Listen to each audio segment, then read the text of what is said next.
pas marché. Ah, si. Merci, Monsieur le maire.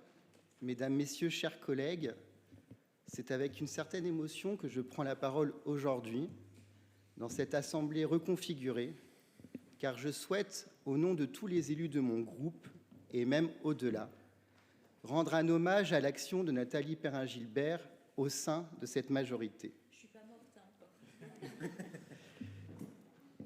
Je parlais de l'action. Je précise au-delà, car les nombreux messages de remerciements et de soutien qu'elle a reçus ces derniers jours témoignent, bien au-delà de notre seul groupe, d'une reconnaissance sincère, car forcément désintéressée désormais, pour tout le travail qu'elle a accompli. Une femme politique engagée, passionnée, amoureuse inconditionnelle de sa ville, qui a mis toute son énergie ces 4 dernières années à faire rayonner la culture à Lyon et qui doit aujourd'hui passer le flambeau avec un triste sentiment d'inachevé. C'est votre décision, monsieur le maire, de rebattre les cartes pour placer, nous l'espérons, une adjointe qui saura défendre avec autant de conviction, avec autant d'ardeur, les artistes, les projets, les lieux culturels et toutes celles et tous ceux qui les font vivre. Lyon est une ville de culture dont le patrimoine artistique, architectural et historique est intimement lié à l'histoire des Lyonnaises et des Lyonnais et doit pouvoir leur rester accessible sans distinction de classe sociale, d'âge ou d'origine. Ces musées, ces salles de spectacle, ces bibliothèques, ces conservatoires sont autant de lieux où bat le cœur de notre ville. Lyon est une ville qui brille par la vitalité et la diversité de ses acteurs, dont l'énergie créatrice permet de mettre en lumière toutes sortes d'expressions artistiques qui émeuvent, élèvent, dérangent, font rire ou pleurer, qui sont ce ferment d'une culture au sens large, qui crée des liens et contribue à faire société. Chère Nathalie, ces convictions profondes, ancrées chez vous, vous ont amené, en tant qu'adjointe à la culture, à tenir des positions qui n'ont pas toujours fait l'unanimité. Je pense notamment au musée Guimet, au jet de soupe sur nos œuvres d'art, ou encore très récemment avec le conservatoire. Ces convictions, disais-je, n'ont jamais eu d'autre finalité que de protéger notre ville, son patrimoine, ses agents, et au final la capacité d'agir et de conduire des politiques culturelles ambitieuses et volontaristes. Mesdames, Messieurs, chers collègues, malgré les critiques régulières distillées à l'encontre de notre élu, la dépeignant tantôt comme une brute épaisse, tantôt comme une opportuniste, ne roulant que pour elle-même, nous tenons, nous, à saluer le courage d'une femme libre et d'une femme forte de sa liberté qui ne s'est jamais laissé dicter ce qu'elle devait dire ou penser, ni par un parti, ni par une soif aveugle du pouvoir, ni par qui que ce soit d'ailleurs. Cet engagement et cette résistance ont un prix, en l'occurrence aujourd'hui, celui de la destitution. Nathalie Perrin-Gilbert est aujourd'hui, après Victoire Gouste, après Florence Delaunay, la 3e femme à devoir quitter cet exécutif. Nous en profitons pour adresser un salut fraternel à Véronique Dubois-Bertrand, qui connaîtra un sort similaire dans le 3e arrondissement. Aussi, mes chers collègues, en dépit des avancées indéniables de notre majorité en faveur de l'égalité entre les femmes et les hommes, un plafond de verre semble malgré tout infranchissable pour les femmes en politique. Alors qu'un homme, fût-il de caractère, qui sait résister face à l'adversité, tenir des positions, qui sait construire de la pensée et du mouvement politique au-dessus des partis, à la carrure d'un meneur d'hommes, d'un libre penseur, d'un visionnaire. Force est de constater qu'une femme, comme Nathalie Perrin-Gilbert, qui suit la ligne qu'elle s'est fixée avec exigence et rigueur, devient quant à elle incontrôlable, carriériste, autoritaire. Car malheureusement, nous ne pouvons que constater que c'est bien la liberté de parole, sa liberté de ton qui dérange. Et cette question fondamentale du droit pour une femme d'assumer ses choix et son indépendance d'esprit sans avoir à s'inquiéter que sa personnalité et son individualité soient mises en cause, reste encore et toujours posée. Nathalie Perrin-Gilbert n'est pas destituée parce qu'elle aurait failli à sa mission ou qu'elle manquerait de compétences, mais parce qu'elle avance, sûre d'elle et de la vision qu'elle porte pour Lyon.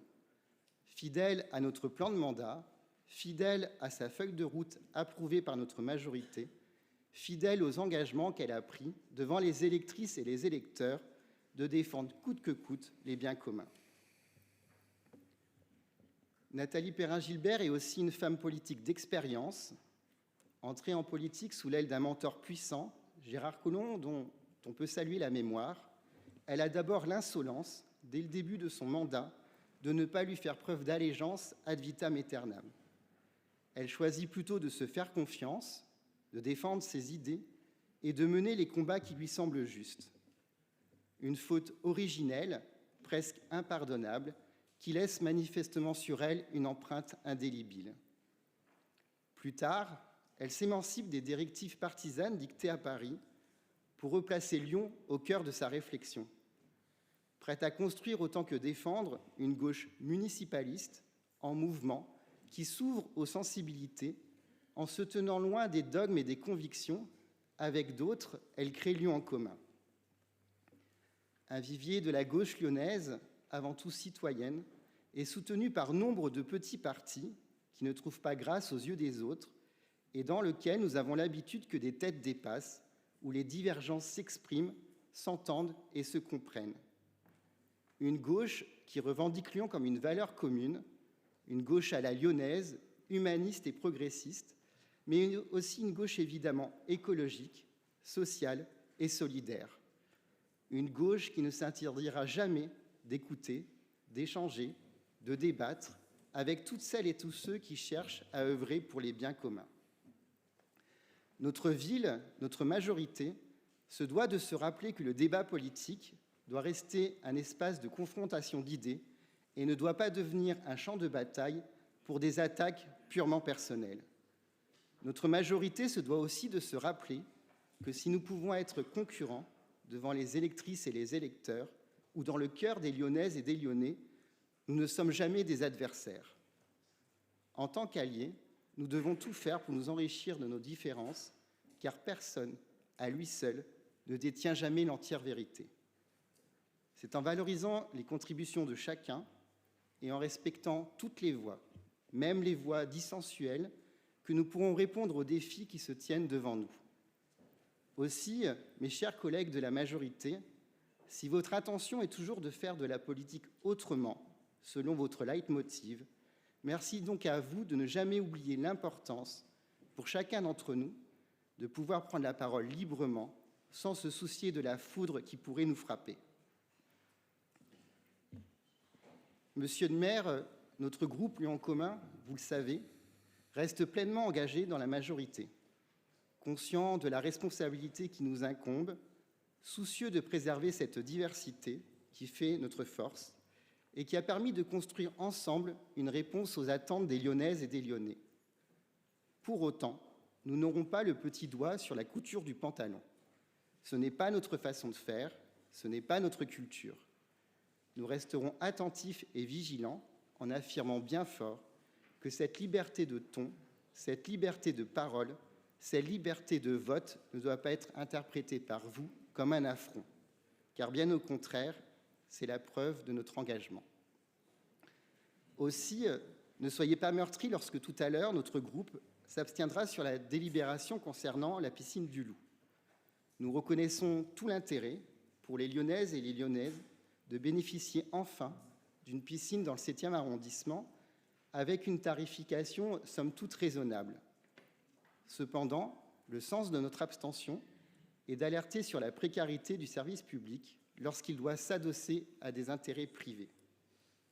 Certes, dans le cadre de cet équipement, nous héritons d'une situation, mais nous marquons aussi et ici notre vigilance quant au devenir de nos équipements publics qui pourraient, à l'avenir, subir le même sort que la piscine de Gerland. Vous comprendrez aussi, je l'espère, monsieur le maire, que nous voterons contre la présente délibération que nous ressentons comme une profonde injustice. envers notre élu, envers notre groupe politique et envers les Lyonnaises et les Lyonnais qui se sont exprimés lors des dernières élections. Et parce qu'elle intervient après un épisode on ne peut plus contestable au sein du Conservatoire de Lyon.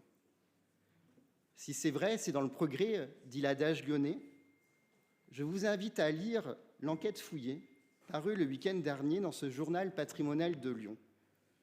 Il ne manquera pas de vous éclairer sur toutes les zones d'ombre de cette affaire et qui aurait, selon nous, justifié votre soutien et votre confiance plutôt que votre désaveu. Pour conclure, chère Nathalie, aujourd'hui et plus que jamais, nous sommes fiers de siéger dans cette assemblée à vos côtés.